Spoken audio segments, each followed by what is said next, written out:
सनातनी Ganesh official channel पर आपका स्वागत है। प्रेमानंद महाराज जी ने चंचल मन और शराब के ऊपर में बहुत ही अच्छे वचन दिए हैं।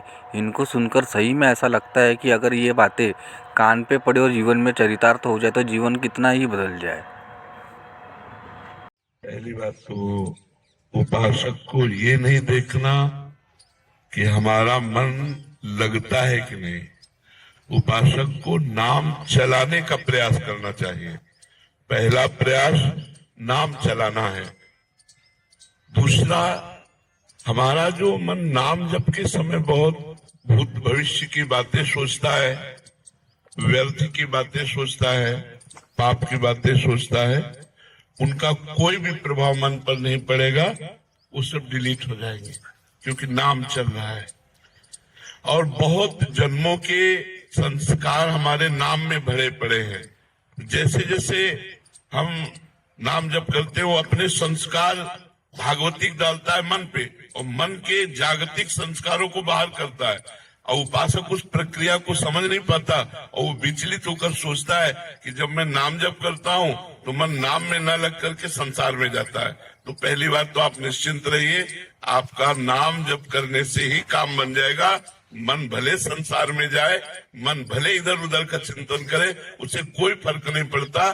जैसे अग्नि में दाहिका शक्ति है तो आप भाव से छुओ या अनजान को या कोई जान के जैसे भी छुओगे उसमें दाहिका शक्ति अपना काम तुरंत करेगी, आपको जला देगी, स्पर्श करते ही जला देगी। जैसे अमृत में मारण शक्ति का नाश करने वाली शक्ति विराजमान है। आप जो ही अमृत पिएंगे आप मृत्यु से बच जाएंगे। जैसे विष, उसमें मारण शक्ति विराजमान है, आप जो ही पिएंगे आप मर जाएंगे क्योंकि उसका प्रभाव है। ऐसे नाम में आनंद शक्ति, तारण शक्ति, पाप क्षय शक्ति, दुखों का विनाश शक्ति, ये सब विराजमान है। आपकी जिह्वा से नाम छुआ कि आपका परम मंगल होगा। इसीलिए गोस्वामी जी ने लिखा है, भाव कुभाव अनख आलसहु नाम जपत मंगल दिश दसहु। भाव से या कुभाव से, अनख से या आलस्य से जैसे भी नाम जप किया जाए वो हमारे सारे पापों का नाश करके, चाहे जहां हम देश विदेश कहीं भी दसों दिशाओं में हो, हमारा मंगल हो जाएगा। इसलिए हमें प्रधानता रखनी है नाम जप की, ना कि मन लगने की, क्योंकि नाम जप के प्रभाव से ही चंचल मन स्वयं वशीभूत हो जाएगा। हमारे रसिक महापुरुष श्री ध्रुवदास जी से पूछा गया कि मन बड़ा चंचल है, कहीं भगवान में लगता नहीं है, तो इसका क्या उपाय है कि मन को लगा दिया जाए। तो उनका मन तो चंचल सबनते, या को कौन उपाय। तो बोले साधन को हरि भजन है, कै सत्संग सहाय। यदि महापुरुषों का सत्संग मिले और भगवान नाम जप करने को मिले तो हमारा मन आज नहीं तो कल निश्चित लग जाएगा।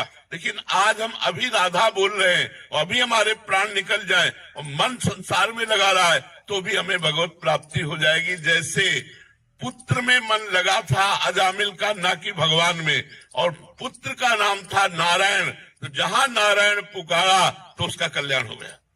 मन उसका पुत्र में लगा था, अपने पुत्र को पुकारा नारायण, लेकिन नारायण नाम भगवान का, तो उसका अंतिम समय काम बन गया। और हम जानबूझ के राधा राधा बोलेंगे तो हमारा मंगल नहीं हो जाएगा।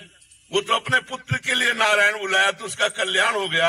और हम जानबूझ के राधा राधा, कृष्ण कृष्ण, राम राम, शिव शिव, हरि हरि जपेंगे, हमारा परम मंगल हो जाएगा, मन लगे या न लगे। हम कई बार उदाहरण देते हैं, जैसे हमारा मन कहीं और लगा हो, भोजन पा रहे तो पेट भर जाएगा ना। ऐसा तो नहीं है कि मन नहीं लगा तो हमारा पेट भरा नहीं, हमारा तो पेट भर जाएगा ना। ऐसे ही हम नाम जप कर रहे हैं, मन लगे न लगे, संसार से वैराग्य, भगवान से अनुराग और अपने स्वरूप का बोध, तीनों एक साथ होता चला जाएगा। जब अधिक नाम जप करोगे तो अनुभव में आ जाएगा। इसलिए सबसे प्रार्थना है, पहली बात शराब मत पीजिएगा। अगर इतने लोगों में से कोई भी शराब पीता हो तो आज वृंदावन की पावन भूमि में रज में बैठे हो, शपथ खा लो कि शराब नहीं पिएंगे। वो तुम्हारी बुद्धि को भ्रष्ट करता है, तुम्हारा पैसा व्यर्थ जाता है और तुम्हारे शरीर के अंगों का नाश करता है। कितने लोग शराब पीते हैं इतने में? हाथ उठाओ।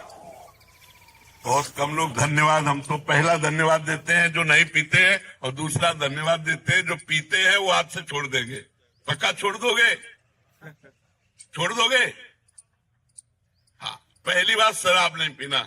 दूसरी बात, राजकीय, राष्ट्रीय और व्यापारिक इन उद्देश्यों में जो देश विदेश जाते आते हैं या जो हमारे देश के संरक्षक हैं उनको मांस भी परोसा जाता है। कोशिश कीजिए, हम ना की कसम नहीं खा रहे, कोशिश कीजिए कि आपका आहार मांस शून्य हो। जैसे हमारे राष्ट्र सैनिक हैं, इनको सुविधा होती खा सकते हैं और चाहे तो ना भी खा सकते हैं, तो हम जोर नहीं देते, लेकिन प्रार्थना करते हैं कि बिना मांस के भी शरीर में बल आ जाएगा यदि आप संयम से रहेंगे और पवित्र भोजन पाएंगे। किसी जीव का मांस ना खाइए, क्योंकि ये पाप आपके शरीर को अभी नहीं तो आगे चलकर, और इस जन्म में नहीं तो अगले जन्म में बहुत दुख भोगना पड़ेगा जो दूसरे शरीरों का मांस खाते हैं। अगर राष्ट्रीय सेवा में है तो भगवान जैसे निर्वाह करे वैसे निर्वाह करो। अगर बच सकते हो तो मांस खाने से बचो। अगर शराब पीना और मांस खाना, और तीसरा दोष पराई स्त्री से व्यभिचार करना, अगर इन तीनों पर आप विजय प्राप्त कर ले और नाम जप करें तो इसी जन्म में आपका मंगल हो जाएगा, इसी जन्म में सारे दुख छूट जाएंगे। जो केवल 3 बातों को स्वीकार कर लीजिए, हमारी बात मान लीजिए कि अगर माता बहन पराये पुरुष से और पुरुष पराई माता बहनों के साथ ऐसे गंदे आचरण न करे तो हमारे भारत में गृहस्थी बिगड़े ना।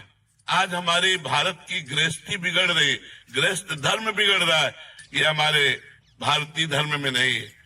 प्राणपन से पत्नी को अर्धांगिनी माना गया और पति को प्राणेश्वर माना गया। जहाँ हमारे धर्म में ये बात है, वो ये बातें, गंदी बातें ऐसे संशय पैदा करे जो पराय पुरुष पराय स्त्री। तो ये 3 बातें आप स्वीकार कर लीजिए तो आपका जीवन धन्य हो जाएगा। किसी से आशीर्वाद मांगने की जरूरत नहीं है।